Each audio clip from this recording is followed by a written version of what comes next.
بسم اللہ الرحمن الرحیم۔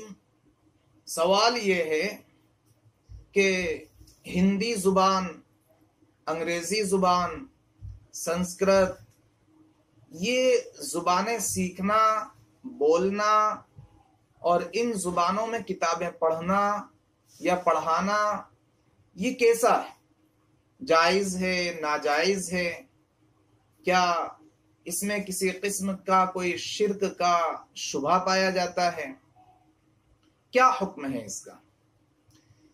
دیکھیے، اس کا جواب سمجھنے سے پہلے ہم آپ کی خدمت میں ایک قرآن کریم کی آیت پیش کرتے ہیں۔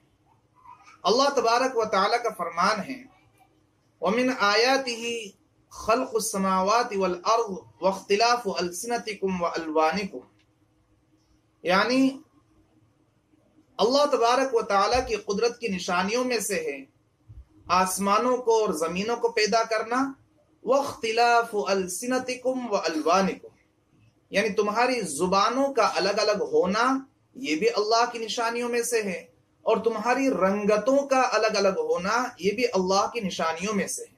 یہ سورہ روم کی آیت نمبر 22 ہے۔ اسی طرح ایک حدیث ہم آپ کے سامنے پیش کرتے ہیں کہ حضرت زید بن ثابت رضی اللہ تعالیٰ عنہ کو اللہ کے رسول صلی اللہ علیہ وسلم نے یہودیوں کی زبان سیکھنے کا حکم دیا تھا، اور فرمایا تھا کہ مجھے یہودیوں پر اطمینان نہیں ہے، لہذا تم یہ زبان سیکھ لو۔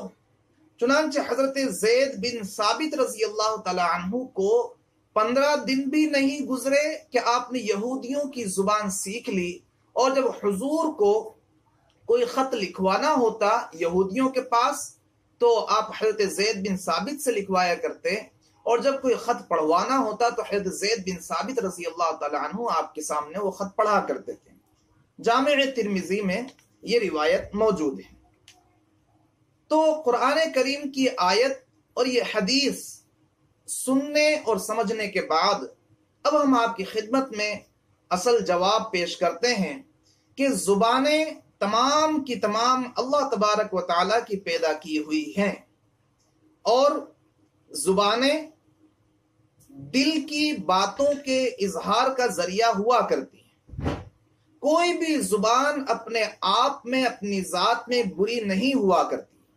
اب یہ تو انسان کا کام ہے کہ وہ اپنے جائز کاموں کے لیے وہ زبان استعمال کرتا ہے یا ناجائز کاموں کے لیے استعمال کرتا ہے۔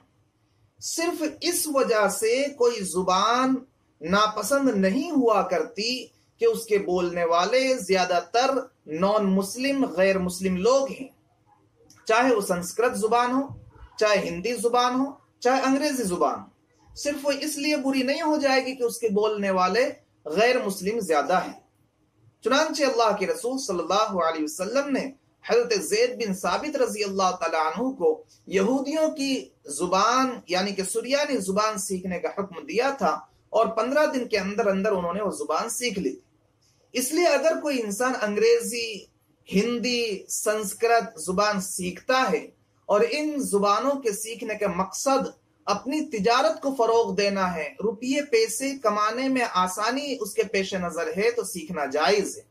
اور اگر یہ مقصد ہو کہ ان زبانوں کو سیکھ کر اسلام کی دعوت دے گا یا ان زبانوں میں اسلامی تعلیمات کو عام کرے گا، تو صرف ان زبانوں کو سیکھنا جائز ہی نہیں ہوگا بلکہ مستحب، پسندیدہ اور باعث اجر و ثواب ہوگا۔ وآخر دعوانا الحمدللہ۔